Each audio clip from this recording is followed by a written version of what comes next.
everyone, welcome back. In today's video I'm going to share a recipe for a very simple curry chicken, and I'll be collaborating with Jenna over at Jenna G the Hijabi from TT.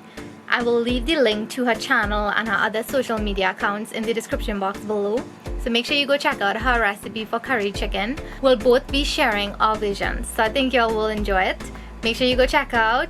She's a foodie lover and a doubles glutton just like myself, so I think you'll enjoy the content that she has on her channel. Make sure you go check it out.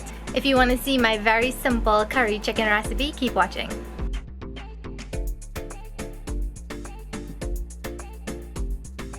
So let's start by prepping and cleaning the chicken. I have a whole roaster chicken here that I got at the grocery.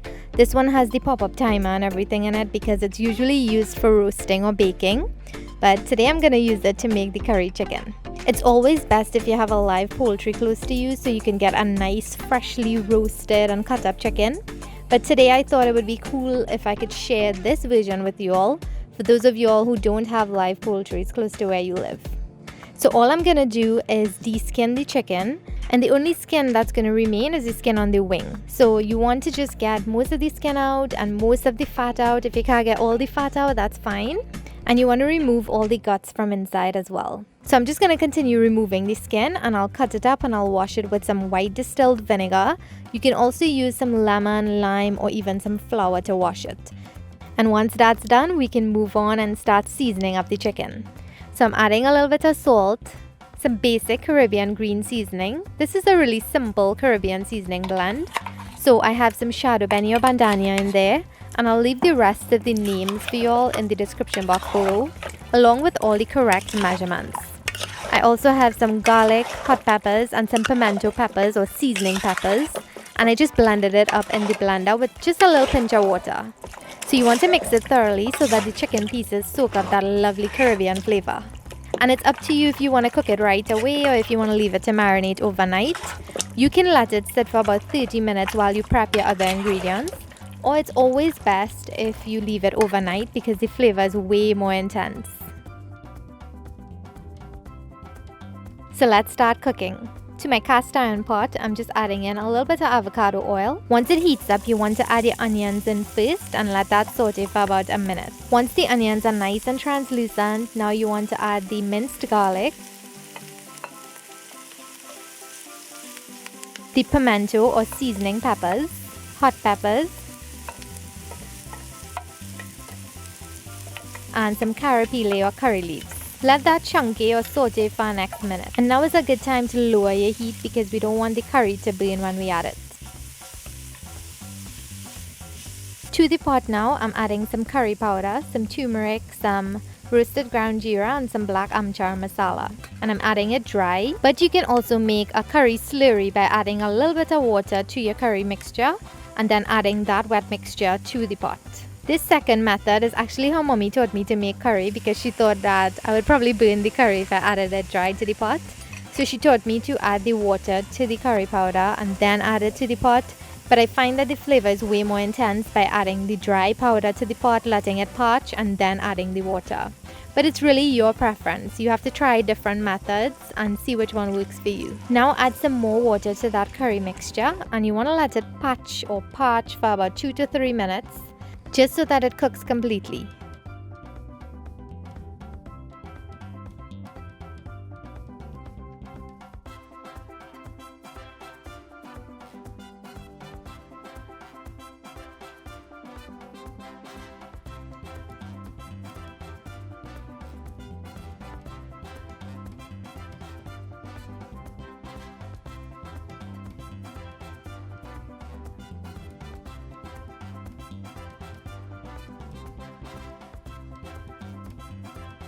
And once it's ready, it'll look very grainy and dry, and you'll see the oil separating. So now is a good time to add your seasoned chicken in.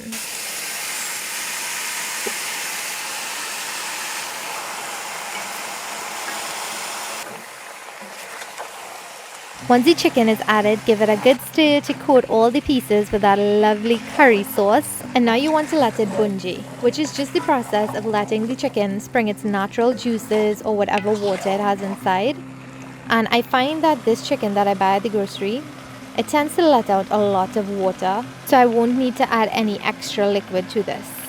So to get the bhunjaying process started, I'm going to cover the pot and let it do its thing. So it's been about 20 minutes and look how much water this chicken let out. So I'm leaving the cover off now for the next 10 to 15 minutes and it should be reduced by that time. And if you notice, the chicken is fully cooked already. That's how quick this chicken takes to cook. And if I let it cook too much, it's just gonna turn into mush. It's just gonna break apart in the pot, so you don't wanna overcook it.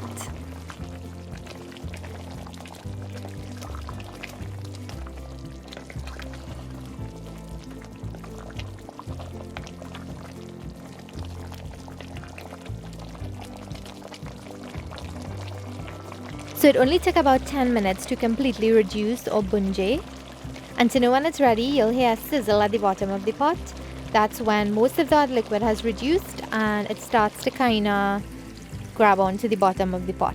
So now I'm just adding a little bit of that seasoning. So I just used the rest of the seasoning in the blender. I added some water to it just to get everything out because I didn't want to waste it. And I also wanted to make just a little bit of sauce in the chicken.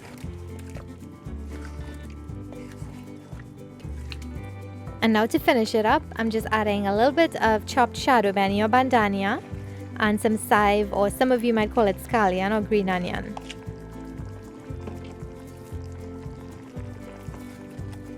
So now is a good time to taste for salt and adjust accordingly. And that's it, it's ready to be served. Today I'm having mine with some boiled and fried provisions with saltfish. You can also have it with bus-up-shot roti, sada roti, rice and dal, rice alone. You can put aloo in it or potatoes. Even some boiled and fried dumplings. However you like to enjoy your curried chicken. I hope you do, and I hope you enjoyed the video. Make sure you give it a thumbs up if you liked it. Leave all your comments down below. Subscribe to the channel if you haven't already. And make sure you hit the little bell next to the subscribe button. That way you'll be notified every time I post a new video. So I hope you all enjoyed. Make sure you go check out Jenna's video. I will have it linked below in the description box for you all. So I hope you enjoyed. Take care. Bye.